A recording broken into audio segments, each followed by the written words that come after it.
Assalamualaikum warahmatullahi wabarakatuh. A'udzubillahi minasyaitonirrajim. Bismillahirrahmanirrahim. Alhamdulillahi rabbil alamin wal 'aqibatu lil muttaqin wala 'udwana illa 'alal zalimin. Asyhadu an la ilaha illallah wahdahu la syarikalah wa asyhadu anna Muhammadan 'abduhu wa rasuluh. Addal amanah wa ballaghar risalah wa nasahal ummah. وجاهد في الله حق جهاده وتركنا على المحجة البيضاء ليلها كنهارها لا يزيغ عنها إلا هالك ونصلي ونسلم على النبي الأمين وعلى آله وصحبه أجمعين سبحانك لا علم لنا إلا ما علمتنا إنك أنت العليم الحكيم رب اشرح لي صدري ويسر لي أمري واحلل عقدة من لساني يفقهوا قولي أما بعد. Yang saya hormati saudara penerbit rancangan Ustaz Mahathir Syarudin, dan juga tak lupa kepada pendengar setia IKIM FM muslimin dan muslimat yang dirahmati Allah Subhanahu wa taala sekalian. Alhamdulillah, sama-sama kita panjatkan kesyukuran kita kepada Allah Subhanahu wa taala.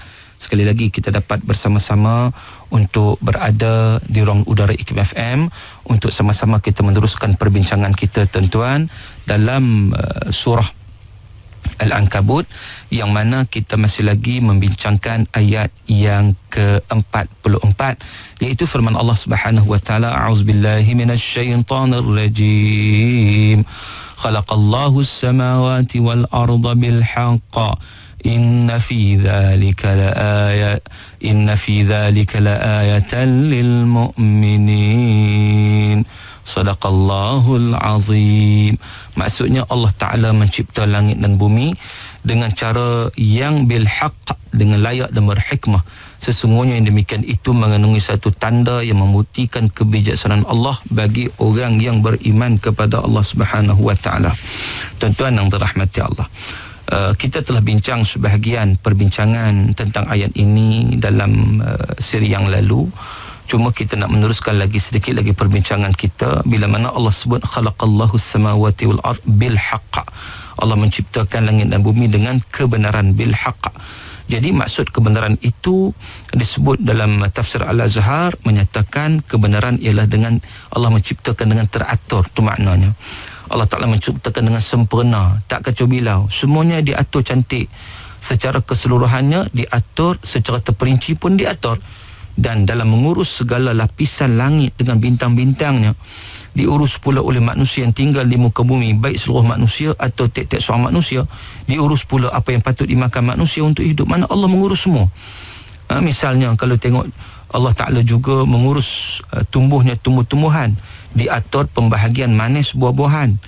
Manis tebu lain, manis betik lain, manis anggur lain, manis durian lain, manis nanas lain, manis manggis lain, dan macam-macam buah-buahan yang manis. Itu baru manis, belum lagi masam.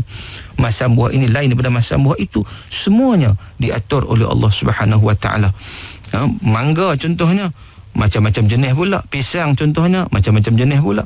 Kalau di tempat kita ni padilah, yang pada zahirnya kelihatan sama saja, tapi pada hakikatnya terdapat berpuluh-puluh jenis padi. Itu juga diuruskan oleh siapa? Kalau bukan Allah Subhanahu wa taala, maka itulah yang dinamakan sebagai bil haqq. Khalaqas samawati wal ard bil haqq, dengan kebenaran. Jadi tuan-tuan yang dirahmati Allah Taala sekalian, dan Allah Taala menyatakan bagaimana bila Allah Taala urus semua itu, maka manusia yang dilantik oleh Allah Taala untuk memimpin bumi ini perlu patuh dan juga melihat keagungan dan kebesaran Allah Ta'ala itu sebagai satu kekuatan untuk membawanya mengenal Allah Ta'ala dan juga mengesahkan Allah. Maka dengan sebab itu manusia Allah bagi tanggungjawab sebagai khalifah di atas muka bumi ini. Dan bila mana Allah bagi manusia sebagai khalifah, Allah telah bagi segala kemudahan kepada manusia supaya dapat memakmur dan memajukan bumi dengan cara yang berhemat. Sebab itu khalifah itu, sebagaimana sering kali kita sebut sebelum ini pun, ta'rif yang dikemukakan oleh Imam Al-Mawardi ialah liiqamatid din wa siyasatid dunya bih, iaitu khalifah itu tugasnya adalah untuk menegakkan agama, melaksanakan perintah Allah dan juga memakmurkan dunia dengan cara yang tidak bercanggah dengan agama. Tuan-tuan, maka dengan sebab itu kita lihat tanggungjawab khalifah itu untuk memakmurkan dunia, maka manusia dapat melaksanakannya, memajukan. Maka yang sesuatu yang diusahakan oleh manusia itu di atas muka bumi ini, nampak kemajuan itu semakin meningkat daripada satu zaman ke satu zaman. Dan kita boleh dikatakan antara zaman yang kita kata kemuncak kemajuan yang dicapai oleh manusia sekarang, dikatakan wallahu a'lam mengatasi semua zaman yang pernah dilalui oleh manusia selama ini. Sungguh pun demikian, manusia terus berlumba-lumba untuk menjadikan bumi ini sebuah tamadun yang lebih maju daripada apa yang ada sekarang. Tanpa berfikir ke hadapan, manusia terus mengejar kemajuan dengan pelbagai kegiatan yang menjurus kepada pembinaan tamadun lebih tinggi. Tapi tuan-tuan, malangnya hasil yang dicapai telah menyumbang terlalu banyak unsur-unsur yang boleh menyebabkan peningkatan suhu bumi. Antaranya ialah unsur-unsur yang menyebabkan kelahiran terlalu banyak gas rumah hijau seperti karbon dioksida, karbon monoksida dan fluorokarbon dan sebagainya. Dan gas rumah hijau yang dilahirkan kini melebihi tumbuh-tumbuhan yang sememangnya semakin berkurangan, bahkan melebihi keupayaan lautan untuk menyerapinya. Selain itu, gas rumah hijau yang dibebaskan dalam jumlah yang terlalu tinggi itu juga merupakan perangkap yang memerangkapkan cahaya matahari dengan kadar yang lebih banyak daripada cahaya yang dipantulkannya semula ke angkasa. Akibatnya, bumi menjadi semakin panas, tuan-tuan. Maka dengan sebab itu, menurut laporan yang telah dicatat oleh Jawatankuasa Panel Antarabangsa Pertubuhan Bangsa-Bangsa Bersatu atau United Nations, menyatakan darjah kepanasan bumi dalam 2 dekad kebelakangan ini telah meningkat daripada 0.15 darjah Celsius kepada 0.3 darjah Celsius, iaitu yang paling tinggi dalam tempoh 400 tahun. Dan apa yang sangat membimbangkan kita ialah kepanasan bumi akan mengundang sekurang-kurangnya 2 fenomena yang berbeza dan ancaman bahayanya adalah sangat berat. Kedua-duanya ialah banjir besar dan juga kemarau yang panjang. Dan banjir besar boleh berlaku kerana kepanasan bumi mencairkan lautan Arktik dan Antartika yang beku itu, yang mencairkan dengan lebih pantas daripada tabiatnya yang asal. Jika kejadian itu terus berlaku, tuan-tuan, mungkin bongkah ais Arktik akan lenyap dalam masa beberapa tahun lagi. Dan buktinya ais di pegunungan Himalaya dan Andus kini mencair dengan pantas. Pada tahun 1910 di Taman Negara Glacier terdapat 150 pergunungan salji. Namun akibat kepanasan bumi yang tinggal sekarang ini hanyalah 27 gunung salji saja daripada 150. Ini bermakna, tuan-tuan, 123 pergunungan salji telah cair dan lenyap dalam masa 98 tahun, tak sampai 100 tahun. Dan ais yang mencair itu terus mengalir ke laut, dan akibatnya paras laut meningkat dengan pantas juga. Dan sepanjang abad ke-20, paras air laut meningkat setinggi 0.17 meter dan kini melebihi 1 meter. Tuan-tuan, cuba bayangkan apa yang akan terjadi jika kepanasan bumi terus bertambah dan bongkah ais terus mencair dan paras air laut pula terus meningkat. Sudah tentu banyak pulau di seluruh dunia akan tenggelam. Paras air laut yang meningkat juga akan menghalang air sungai mengalir ke laut, sekaligus akan melimpah ke darat dan menyebabkan banjir besar berlaku di rata-rata tempat. Jika keadaan ini berlaku, sudah tentu manusia berhadapan dengan krisis makanan yang kronik, dan dalam masa yang sama cuaca menjadi tidak menentu, kepanasan meningkat. Maka bagaimanalah kehidupan pada waktu itu?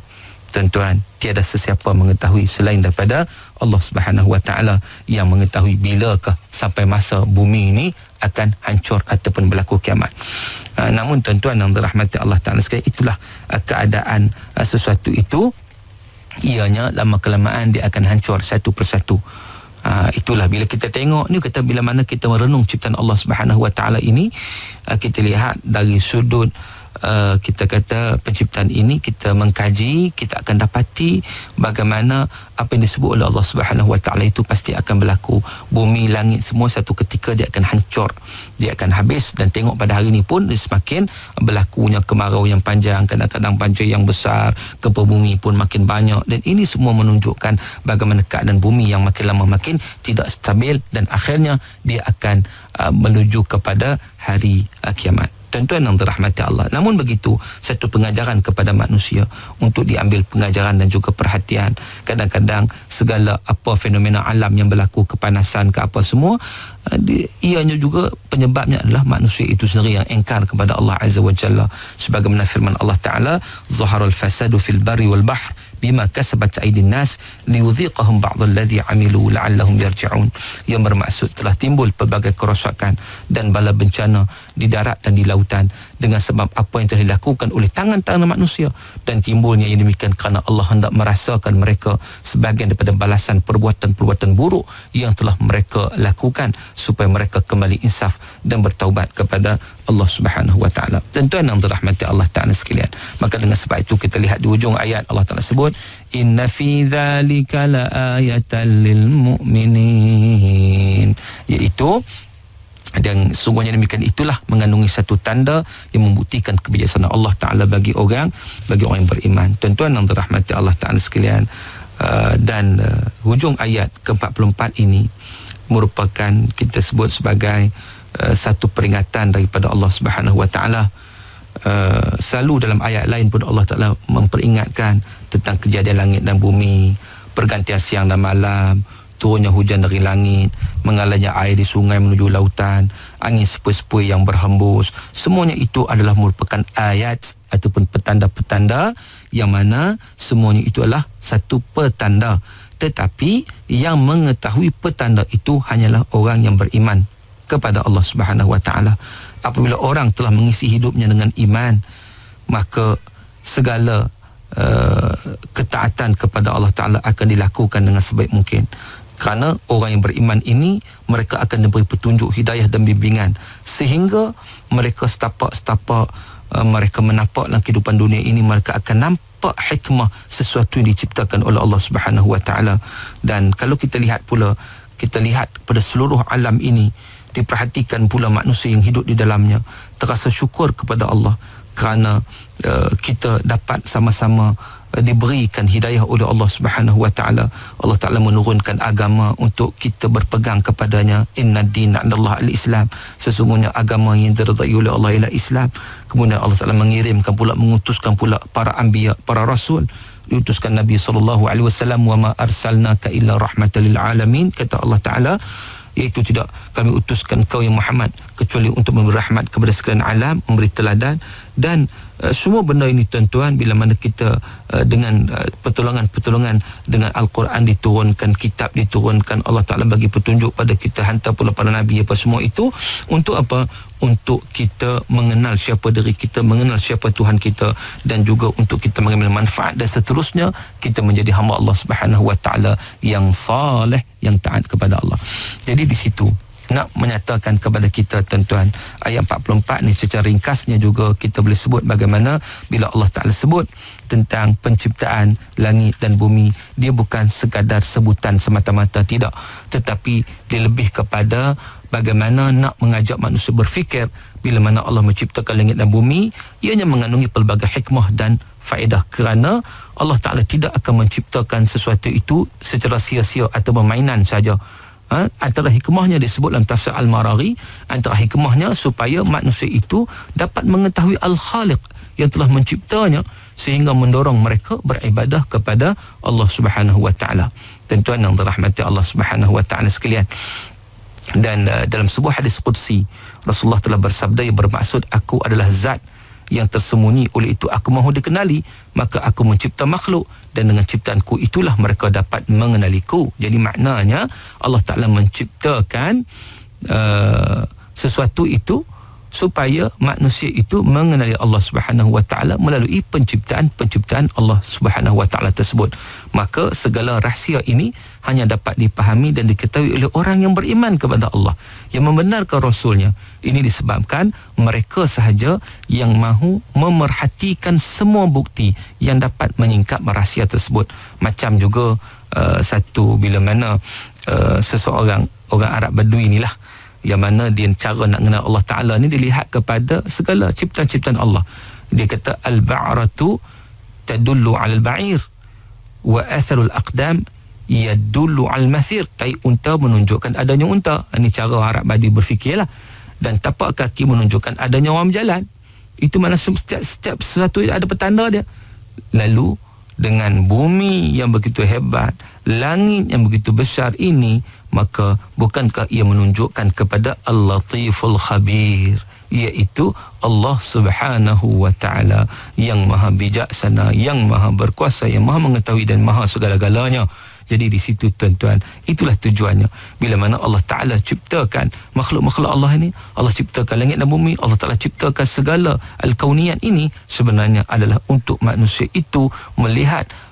Ini merupakan dipanggil sebagai ayatul mukminin tadi yang kita sebut, sebagai ayat Allah Ta'ala sebut ayatul mukminin, iaitu petanda bagi orang yang beriman kepada Allah Subhanahu wa Ta'ala, yang mana inna fi dzalika la ayat, inna fi dzalika la ayatul, inna fi dzalika la ayatan lil mu'minin, dan itulah yang demikian itu merupakan petanda bagi orang yang beriman, ataupun disebut oleh Ibn Katsir sebagai dalalatun wadihatun ala annahu ta'ala al-mutafarrid bil khalq, iaitu itu merupakan dalil petanda yang wadih, yang jelas bahawa hanya Allah Subhanahu wa Ta'ala sahaja satu-satunya yang Maha Esa yang menciptakan dan yang mentadbir, yang menyusun, dan seumpamanya itu semua adalah milik Allah Ta'ala. Apapun tuan-tuan yang dirahmati Allah, bila kita melihat segala benda ini, segala ciptaan Allah, ianya akan membawa kepada ketaatan yang maksima kepada Allah. Itulah orang yang beriman sebenar-benarnya. Mudah-mudahan kita termasuk dalam golongan yang beriman itu. Wallahu a'lam. Aqulu qawli hadza wa astaghfirullahal azim li wa lakum. Assalamualaikum warahmatullahi wabarakatuh.